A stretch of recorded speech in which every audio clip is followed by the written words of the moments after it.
Before electric cars became common enough to see in supermarket parking lots, before charging networks became part of the EV experience, one company tried to solve the biggest fear around electric cars in a completely different way.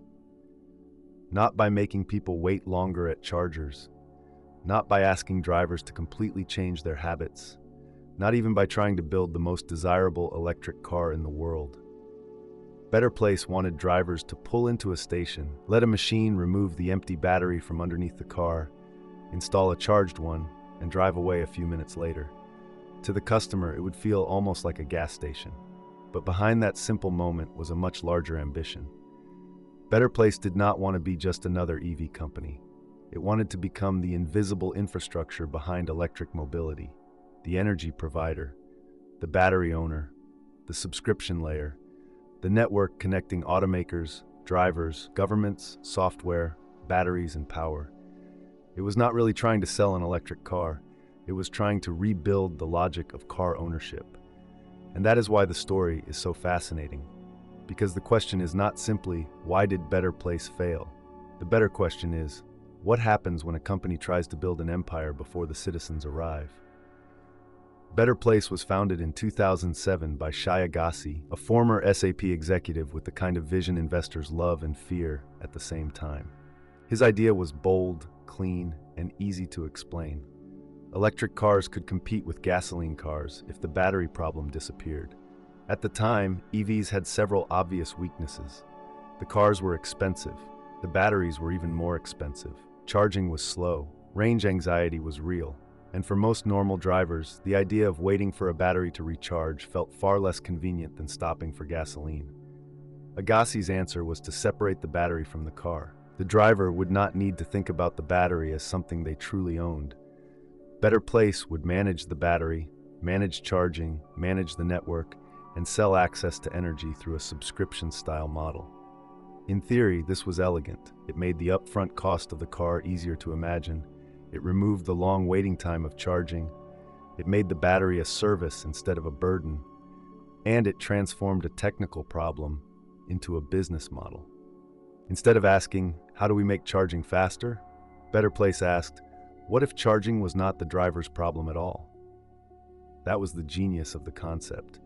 It copied a logic people already understood from mobile phones.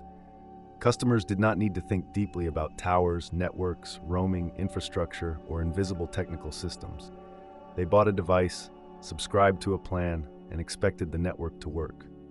Better Place wanted to become the telecom company of electric cars. And if that had worked, the empire could have been enormous. Every driver would need energy. Every compatible car would depend on the network. Every battery would become part of a managed system. The company could have controlled a layer between automakers, electricity providers, battery manufacturers, and consumers. That is not a small startup idea. That is a platform idea. It is the kind of business that does not just make money from a product. It makes money from becoming the system that products depend on. The vision was powerful enough to attract serious capital and serious attention. Better Place raised hundreds of millions of dollars. It built real infrastructure. It partnered with Renault-Nissan. It launched in Israel and looked toward other markets like Denmark and Australia. This was not a slideshow company pretending to change the world. It had cars, it had stations, it had software, it had machines that could physically swap a battery.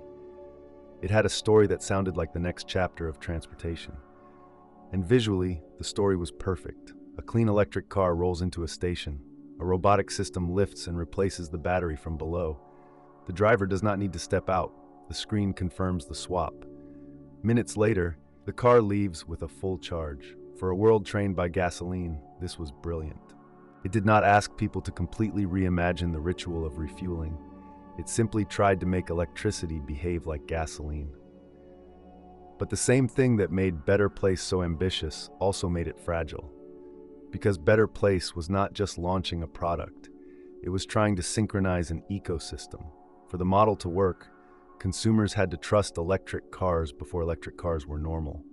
Automakers had to design vehicles around removable batteries. Governments had to support a new infrastructure model.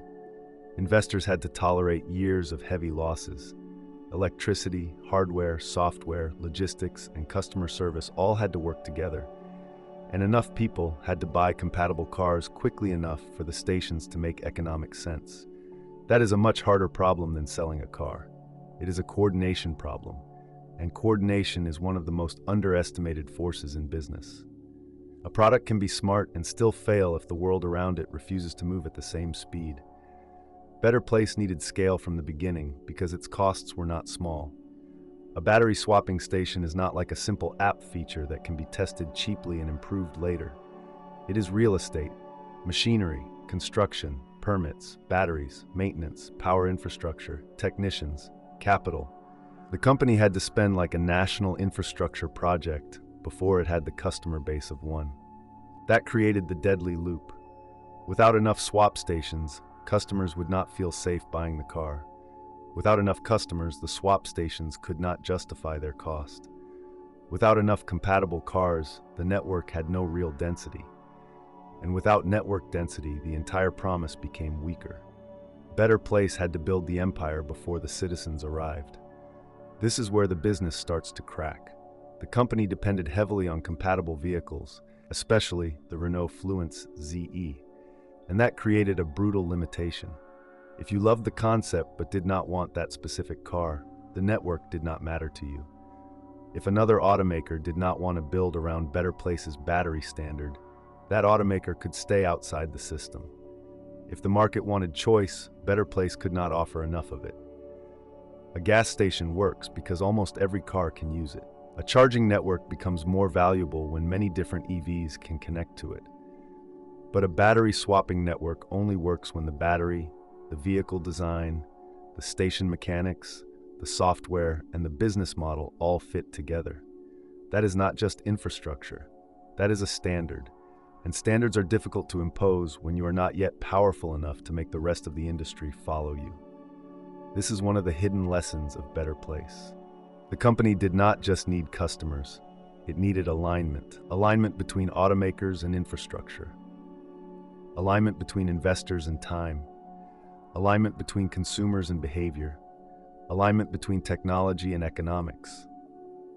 Alignment between the future the company imagined and the present the market was still living in. And that alignment never arrived at the scale Better Place needed. The numbers became painful. The company burned through a massive amount of capital. Reports at the time described only hundreds of cars sold in Israel, while losses climbed into the hundreds of millions. By 2013, Better Place had filed for liquidation. For a company built around a network, low adoption is not just disappointing, it is existential. The more infrastructure it built without enough users, the heavier the business became. Every station was a symbol of the future.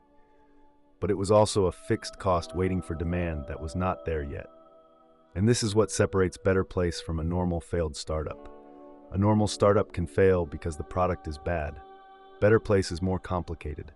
The product was not meaningless. The problem was real. The solution was technically impressive. The vision was coherent. The future it imagined was not crazy. In fact, that is what makes the story almost tragic, because battery swapping did not disappear forever. Years later, companies like NIO would make battery swapping a major part of the electric vehicle experience in China. By 2026, NIO had reported 100 million cumulative battery swaps. That does not mean Better Place was right in every detail.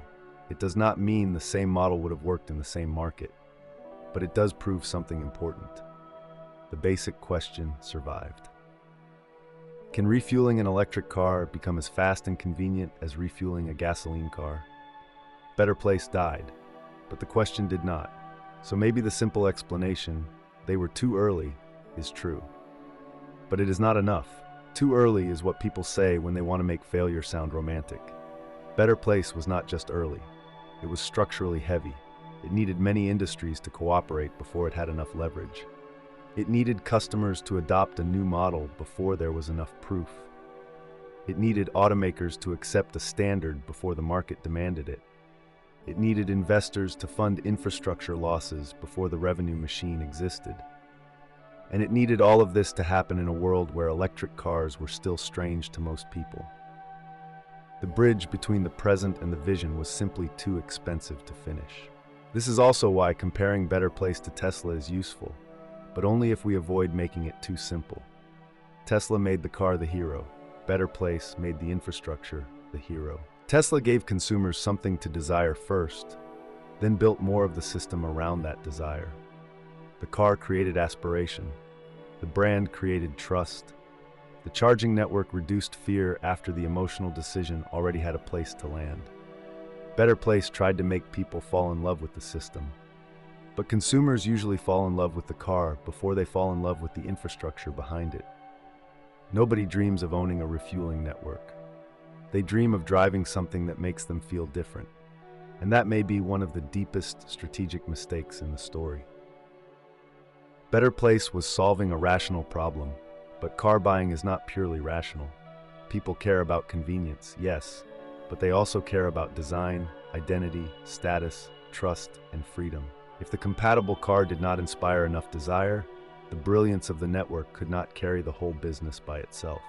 The company was asking customers to believe in a new car, a new energy model, a new subscription logic, a new infrastructure network, and a new kind of battery ownership all at once. That is a lot of change to ask from someone who just wants to drive. And this is the pattern we see again and again in companies that almost become empires. They are not always destroyed by one obvious mistake. Sometimes they fail because the idea requires too many things to become true at the same time. Better Place needed a future where electric cars were common, battery formats were standardized, consumers were comfortable with energy subscriptions, governments supported the network, automakers cooperated, and capital stayed patient. Some pieces of that future did arrive later, but not together, not fast enough, and not under Better Place's control. That is why the company is such a strong Empireology story. It was not trying to build a small business. It was trying to sit at the center of a new mobility civilization. If it had worked, Better Place could have become one of the most important invisible companies in transportation. A company most people might not think about every day, but millions of drivers could depend on. Like gas stations, like mobile networks, like payment rails, like all the systems that become powerful because they sit underneath normal life. But to become invisible infrastructure, you first have to survive the visible construction phase. And Better Place could not. The stations were too expensive. The car options were too limited. The adoption was too slow. The dependencies were too many. The ecosystem was not ready to move as one. So the company collapsed. But the idea left a shadow.